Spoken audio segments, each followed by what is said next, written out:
Hi friends. Welcome to my channel. Jayalalithaa ఇప్పుడు మనకి ఒక జ్ఞాపకంగా మిగిలిపోయింది. ఆమె జీవితం తెరిచిన పుస్తకం కాదు. ప్రజల్లో విస్తృతంగా చర్చనీయాంశంగా అనేక అంశాలు ఆమెతో పాటే మట్టిలో కలిసిపోయాయి. వాటిలో ఒకటి జయలలితపై స్లో పాయిజనింగ్ జరిగిందనే విషయం.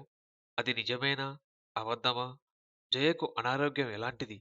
ఆస్పత్రిలో ఏం జరిగింది? అమ్మలా తమిళ ప్రజల ఆదరాభిమానాలు పొందిన జయలలితపై స్లో పాయిజనింగ్ ప్రయోగం జరిగిందా?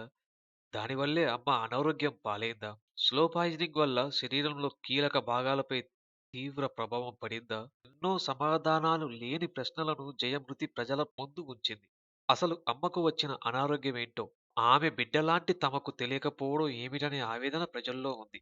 అసలు ఏమి జరిగిందనే ఆసక్తి అందరిలో కనిపిస్తుంది.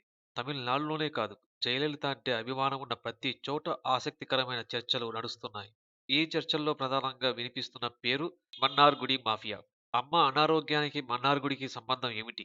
అమ్మపై స్లో పాయిజన్ ప్రయోగించేంత సాహసం మన్నార్‌గుడి మాఫియా చేస్తుందా? ఇలా విశ్లేషించుకుంటూ పోతే తమిళనాడులో కథనాలు ప్రచారంలోకి వస్తున్నాయి.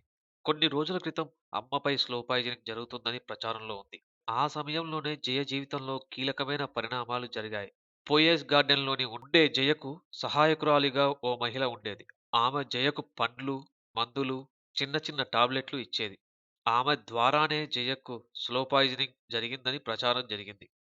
మందులు, జ్యూసులు, ఇతర సూక్ష్మమైన ఆహారం ద్వారా పాయిజనింగ్ ఇస్తున్నారనే పుకారు విస్తృతంగా జరిగింది. దీని వెనుక మన్నార్‌గుడి మాఫియా ఉందని అందరూ గట్టిగా నమ్మారు. ఈ ప్రచారం ఇలా జరుగుతుండగానే రాజకీయాల్లో కీలకమైన పరిణామాలు జరిగాయి. జయలలిత పొయ్యస్ గార్డెన్‌లో నమ్మకమైన వారిని మాత్రమే ఉంచుకునేవారు.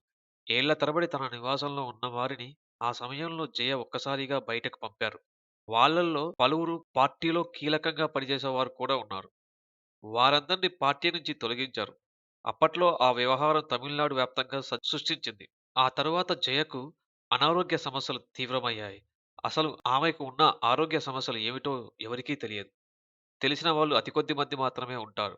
గత సాధారణ ఎన్నికలకు ముందు జయలలిత బాధపడుతున్నారని, చికిత్స కోసం విదేశాలకు వెళ్తున్నారని ప్రచారం మాత్రమే జరిగింది. ఏది ఏమైనా గాని ఇప్పుడు మనకు జయలలిత లేదు.